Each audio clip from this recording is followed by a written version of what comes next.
ओम नमो नारायण मित्रों। भादों का महीना सावन के महीने की तरह ही बहुत महत्वपूर्ण होता है। यह महीना जगत के पालनहार श्री हरि विष्णु जी को समर्पित है। इस महीने में प्रथम पूजनीय भगवान श्री गणेश का जन्मोत्सव भी मनाया जाता है और भगवान श्री कृष्ण का जन्मोत्सव भी बड़ी ही धूमधाम से मनाया जाता है। आजकल की भागती दौड़ती ज़िंदगी में हम पूजा पाठ को बहुत अधिक समय नहीं दे पाते हैं, तो कुछ कथाएं ऐसी होती हैं कि जिनके सुनने से हमें पुण्य फल की प्राप्ति होती है। मेरी कथाएं अगर आपको पसंद आती हैं तो मेरे चैनल को सब्सक्राइब कीजिए, वीडियो को लाइक एंड शेयर कीजिए और कमेंट में श्री हरि विष्णु अवश्य लिखिएगा। तो कथा इस प्रकार है। माता सीता इस कथा को कहती हैं और भगवान श्री राम इसे सुना करते थे। एक दिन श्री राम भगवान को किसी काम के लिए बाहर जाना पड़ गया तो सीता माता कहने लगी कि हे प्रभु, मेरा तो 12 वर्ष का नियम है, अब आप बाहर जाएंगे तो मैं अपनी कहानी किसे सुनाऊंगी।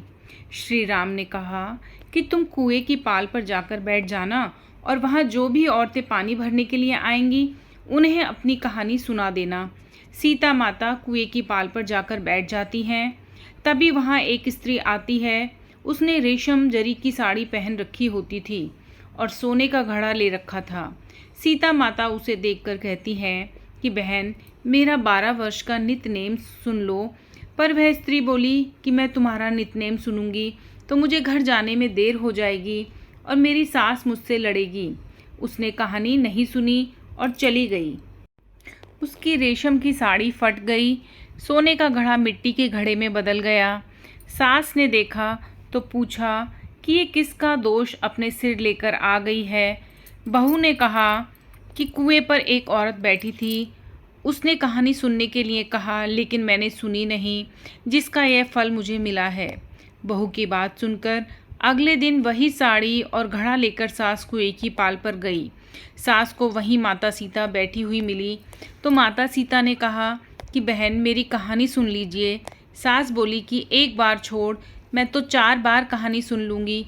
राम आए, लक्ष्मण आए, देश के पुजारी आए, नित नेम का नेम लाए, आओ राम बैठो राम। तपी रसोई जियो राम, माखन मिश्री खाओ राम।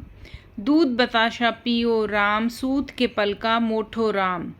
शाल दुसाला पोठो राम, शाल दुसाला ओढ़ो राम। जब बोलूँ जब राम ही राम, राम सवारे सबके काम। खाली घर भंडार भरेंगे, सबका बेड़ा पार करेंगे।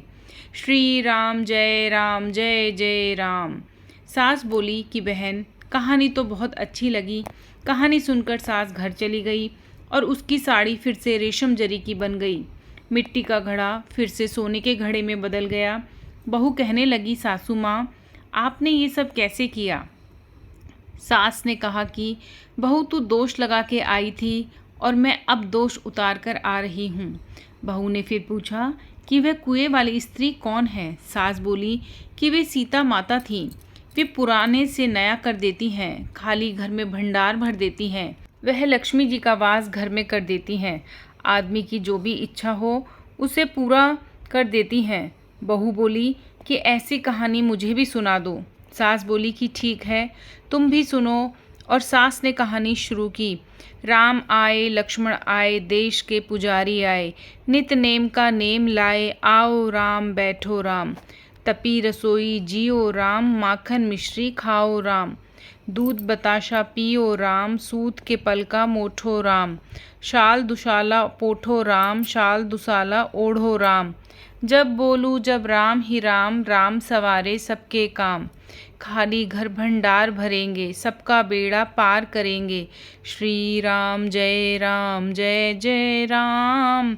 कहानी सुनकर बहू बोली कि कहानी तो बहुत अच्छी है। सास ने कहा कि ठीक है, इस कहानी को रोज़ कहा करेंगे। अब सास बहू रोज़ सवेरे उठती, नहाती धोती और पूजा करने के बाद नित नेम की सीता जी की कहानी कहती। एक दिन उनके यहाँ एक पड़ोस की औरत आई और बोली कि बहन, जरा सी आँच देना तो। वह बोली कि आँच तो अभी हमने जलाई ही नहीं। पड़ोसन ने कहा कि तुम सुबह 4 बजे से उठकर क्या कर रही हो। फिर उन्होंने कहा कि सुबह उठकर हम पूजा करते हैं, फिर सीता माता की नित्य-नेम की कहानी कहते हैं। पड़ोसन ने उनकी बात सुनकर फिर कहा कि सीता माता की कहानी कहने से तुम्हें क्या मिला? वे बोली कि इनकी कहानी कहने से घर में भंडार भर जाते हैं, सारे काम सिद्ध होते हैं, मन की सभी इच्छाएं पूरी होती हैं। पड़ोसन कहती है कि बहन, ऐसी कहानी तो मुझे भी सुना दो फिर। वह बोली कि ठीक है, तुम भी यह कहानी सुन लो। सारी कहानी सुनने के बाद पड़ोसन कहने लगी, बहन, कहानी तो मुझे बहुत अच्छी लगी। अब वह पड़ोसन भी नित्य-नेम सीता माता की कहानी कहने लगी। कहानी कहने से सीता माता ने पड़ोसन के भी भंडार भर दिए। अब तो पूरे मोहल्ले में नित्य-नेम की कथा चल पड़ी। हर किसी की मनोकामना पूरी होने लगी। हे सीता माता, जैसे आपने उनके भंडार भरे, वैसे ही आप हमारे भी भंडार भरना। कहानी सुनने वाले के भी और कहानी कहने वाले के भी धन के भंडार भरना। धन्यवाद दोस्तों।